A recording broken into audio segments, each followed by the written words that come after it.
Aj dneska sme zažili pár takých súťažiacich, ktorí namiesto využívania celého tela a celého ťažiska vystrkovali ramená, krčili si trapézy, vôbec nedýchali, telo smerovalo jedným smerom a ruky smerovali a masírovali niekde úplne inde.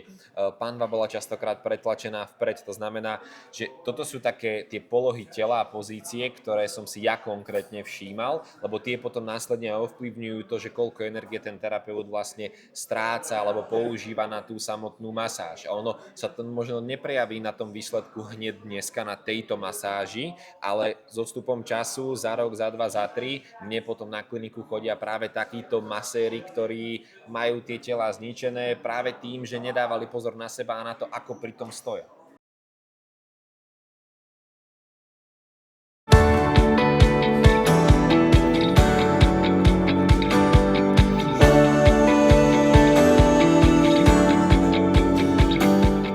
Srdečne vítam aj ťa. Sme veľmi radi, že môžeme byť s tebou v mene Fabulo. Oskar, povedz mi prosím, čo pre teba znamená, že ty si porodcom Slovenskej národnej masérskej súťaže? Ďakujem za privítanie. Byť porodcom na vlastne vôbec prvom ročníku Národnej masérskej súťaži je pre mňa cťou. Ja som rád, že spolu s organizátormi sa takéto podujatie vôbec uskutočnilo a veľmi si vážim, že som tu mohol byť a že sme vlastne aj tou formou, tou mojou prítomnosťou vlastne prepojili masáže ako pasívnu terapiu s tou aktívnou, nakoľko ja pracujem ako pohybový terapeut. Takže tým, že vlastne som sa tu stal porodcom a hodnotil som teda ergonómiu pohybu a toho, že či vlastne samotný masér nepoškodzuje seba a svoje telo tým, ako masíruje, že by mal nesprávne pohyby napríklad, tak sme vlastne dokázali veľmi pekne prepojiť práve tú aktívnu a pasívnu terapiu do jedného a to je práve to, čo my potrebujeme, prepájať tie jednotlivé terapeutické metódy, aby naozaj sme vyťažili maximum z každého toho spôsobu. Ako pohybový terapeut, ako vnímate význam masáže pri regenerácii a rehabilitácii? Z môjho pohľadu, aj ako z pohľadu pohybového terapeuta sú masáže veľmi dôležité, nakoľko napríklad ja ako pohybový terapeut alebo tréner, keď má pracovať s pohybom, tak potrebuje, aby ten človek bol pripravený na pohyb. No a pokiaľ nie je pripravený na pohyb, tak potrebuje absolvovať nejakú formu práve tej pasívnej terapie, čo je napríklad aj masáž. No a prostredníctvom takéto súťaže sme mali možnosť jednak v rámci poroty zažiť teda špičkových masérov aj na nejakých ukážkach, čo sa tu robili a takisto sme zažili naozaj vlastne tú súťaživosť pomerne šikovných a naozaj profesionálnych masérov, lebo tie výkony boli veľmi dobré a to je práve to, čo my potrebujeme do tej masáže dostávať tú kvalitu, pretože ten kvalitný masér dokáže naozaj uvoľniť to napätie z tela toho človeka a tým pádom nám ho vie pripraviť na to, aby sme my mohli programovať nejaké nové pohybové návyky. Takže vnímam to ako nevyhnutnú súčasť práve vlastne tej rehabilitácie a je to možno ten prvý krok k tomu ďalšiemu, k tomu hýbaniu sa. Takže určite je to veľmi dôležité. Čo si najviac všímate u súťažiacich? Z môjho pohľadu, ja si najviac všímam to, že do akej miery oni pracujú so svojou váhou tela alebo ako pracujú s celým telom.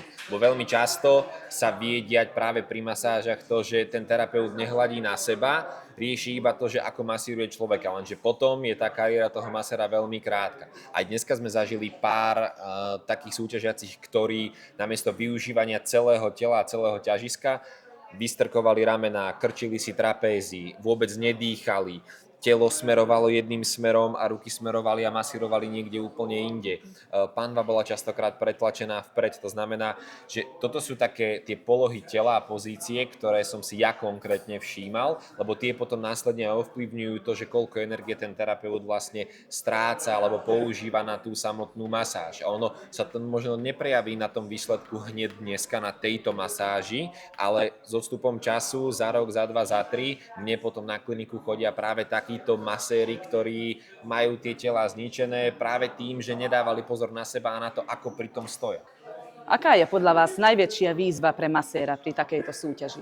Toto je dobrá otázka. Ja som samozrejme tiež absolvoval množstvo súťaží, aj keď nie konkrétne masérskych a viem, že v prvom rade sa vysporiadať s takouto nervozitou alebo trémou, lebo človek, keď má ten svoj komfort, má to nejaké súkromie, je tam iba ona klient, tak možno dokáže inak pracovať, iný výkon podať, ako keď zrazu tu je množstvo očí, je tu 6-7 porodcov, ktorí chodia, pozerajú, ten masér podvedome vníma, že každý jeho pohyb je hodnotený. Takže podľa mňa úplne najdôležitejšia vec je vysporiadať vysporiadať sa s takouto trémou alebo nervozitou. To je asi to úplne najťažšia, najväčšia výzva, aby ten terapeut dokázal v tej jednej hodine, lebo on nemá celý deň, on má 1 hodinu jedného klienta na to, aby ukázal ten svoj výkon a ukázať tú najlepšiu show a tú najlepšiu masáž, povedzme, keďže sme na súťaži, v tej 1 hodine na ten jeden pokus, tak to je podľa mňa tá najväčšia výzva. Čo by si odkázal mladým masérom, ktorí sa chcú v tomto odbore presadiť? Mladým masérom je veľmi potrebné odkázať, že sa neustále musia vzdelávať, neustále musia hľadať tie skutočné spôsoby fungovania ľudského tela.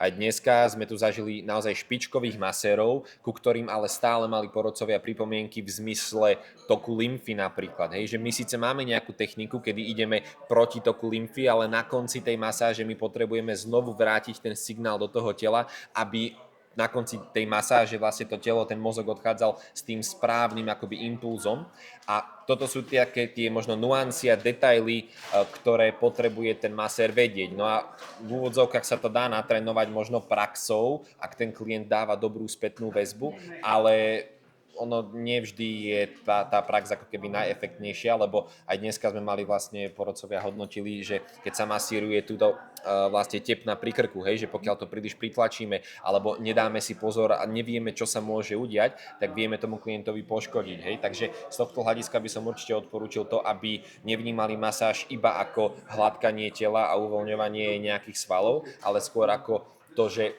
ako vlastne našou energiou my ovplyvňujeme energiu toho človeka, takže musia sa pozerať na to, ako to telo skutočne funguje.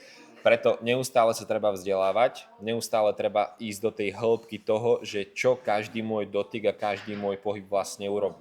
No a potrebujú trénovať, masírovať a tou svojou praxou potom sami vychytajú tie detaily a začnú viacej vnímať seba. A ešte jedna veľmi dobrá vec pre maséra začínajúceho je, nikto sa nenatáča a nikto sa nepozerá sám na seba pri tej práci. Treba dať telefón, natočiť sa niekedy raz za čas pri tej svojej masáži a ten masér sám dokáže potom sa na seba pozrieť a uvidí, kam mu smeruje telo, akú má polohu a tým pádom dokáže naozaj skvalitňovať tú samotnú svoju službu.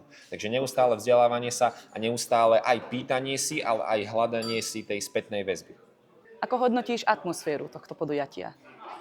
Táto atmosféra tu bola perfektná. Pre mňa to bola veľmi zaujímavá skúsenosť, nakoľko som teda bol porodcom na masérskej súťaži prvýkrát. A o to viac, že to bol prvý ročník, národná masérska súťaž na Slovensku. To znamená, že jednak robíme slovenské veci na Slovensku, jednak spájame tých najlepších masérov, ktorých sa snažíme vzájomne v tej priateľskej súťažnej atmosféry posúvať k lepším výkonom.